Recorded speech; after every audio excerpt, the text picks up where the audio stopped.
Principles of Taxation Law. Mr. R, after staying in India for 20 years, went to China on 28th December 2020.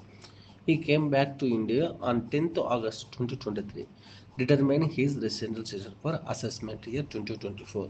So మనం ఏం చేయాలి, previous ఇయర్లో అతను ఎన్ని రోజులు ఇండియాలో ఉన్నదాన్ని మనం కౌంట్ చేయాలి. సో ఎన్ని రోజులు ఆ ప్రీవియస్ ఇయర్లో ఉండాలి, మనకు ఫస్ట్ బేసిక్ కండిషన్ ప్రకారం 182 days ఆర్ మోర్ ఉండాలి. Second condition 60 + 365 days in previous 4 yearsలో ఉండాలి.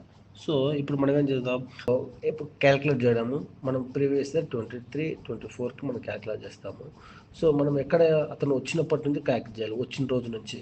సో 10th August వచ్చాడు, 10th Augustలో 10th నుంచి August 31st వరకు 22 days, సెప్టెంబర్లో 30 days, అక్టోబర్లో 31 days, నవంబర్లో 30 days, డిసెంబర్లో 31 days, జనవరిలో 31 days, ఫిబ్రవరిలో 28 days, మార్చి 31 days.